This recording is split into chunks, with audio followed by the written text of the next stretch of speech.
Put me in the game, coach. It's the anthem of everyone who has ever sat on the sidelines of life and felt like you deserve to be out there. You felt like I have something I can contribute. It's about helping the team, like I see the team behind. I know I got something for them. Coach, put me in the game. It's as if you're Rudy all by yourself. You know that perhaps somebody might be faster, bigger, stronger. They may have been born with better genetics, but what they don't have is that innate talent and that gift and that will that's within you. Put me in the game. So this is what it's like. The gift I want everybody to receive is you can get good at anything you set your mind to. But do you actually set your mind to it? Do you have that inhuman level of follow through? Do you keep pushing and fighting long after it stopped being fun, deep into boredom, because you have a why? You know why you're doing what you're doing, and you're just driving towards that. And when you have that, you can accomplish this extraordinary stuff. So, if you take people, and I've told you this, and you expose them voluntarily to things that they are avoiding and are afraid of, that they know they need to overcome in order to meet their goals, their self-defined goal. If you can teach people to stand up in the face of the things they're afraid of, they get stronger. And you don't know what the upper limits to that are, because you might ask yourself, if for 10 years, if you didn't avoid doing what you knew you needed to do, by your own definitions, right, within the value structure that you've created, to the degree that you've done that, what would you be like? Is an anthem. It's a mantra for everyone that's been an underachiever because they weren't given an opportunity. So you got to go out and you got to take it. And the only way that you can take it is that you put in the hard work and you put in discipline. And that discipline is getting up early in the morning. I hit the gym. I put in the cardio work. I eat right. And when I get done with that, and at the end of my day, I make sure that I sit and I look at my goals and I remind myself, this is who I'm becoming. Get back to living your life.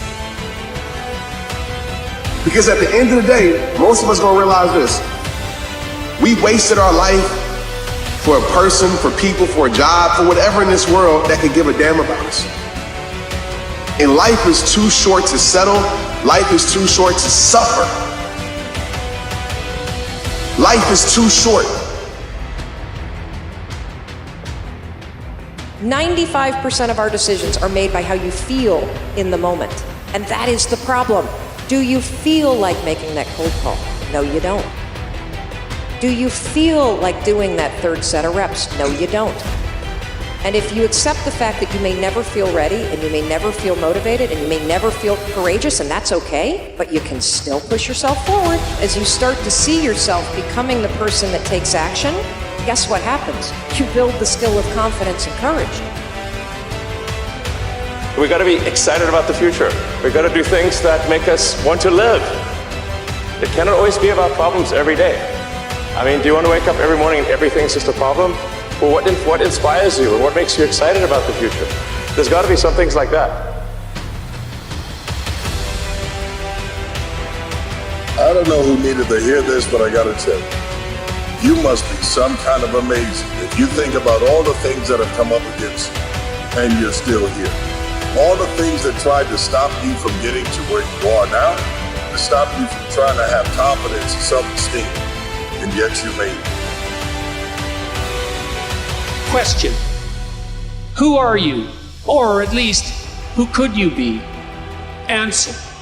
Part of the eternal force that constantly confronts the terrible unknown, voluntarily.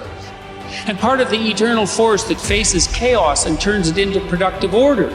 And all of this, being very difficult to understand consciously, but vital to our survival, is transmitted in the form of the stories that we cannot help but attend to. And it is in this manner that we come to apprehend what is of value, what we should aim at, and what we could be.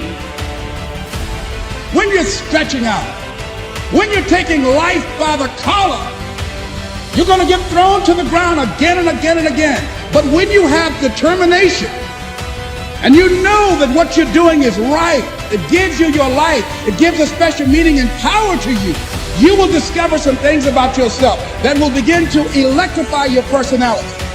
you begin to discover some things about you that you don't know you've got.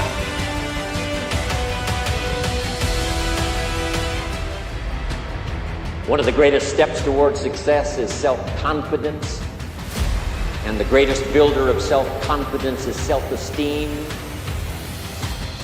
Doing the things you know you should do so that at the end of the day you have this great satisfaction. The old prophet said, the sleep of a laboring man is sweet. Not the sleep of a goof-off man. Not the sleep of a joker. No. The sleep of one who labors. That's the sleep that's sweet. Don't allow anybody to make you feel that you are nobody. Always feel that you count. Always feel that you have worth. And always feel that your life has ultimate significance. In order to have what you want in life, you must stop staring at the top of that mountain. You must stop creating excuses for why you can't or don't feel like it.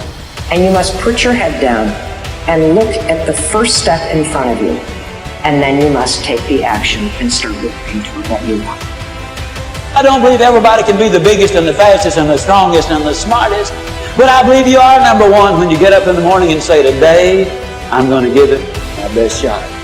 I believe you're number one when at the end of the day you can honestly look in that mirror and say, today, I gave it my best shot. Winning is in all of us.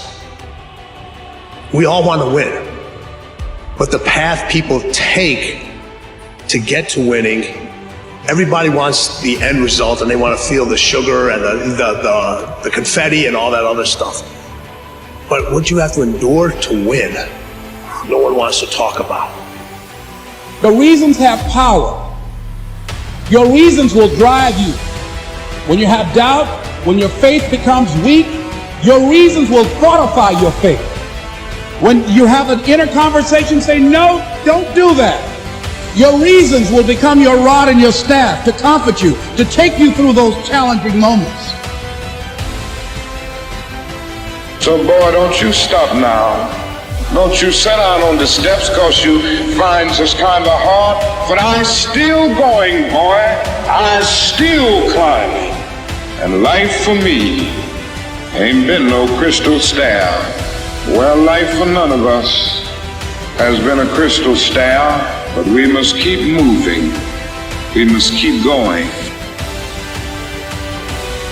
You have to lose your fear of failure. Failure is part of the process. People who never fail, never try. You have to fail. You got to get it wrong to get it right.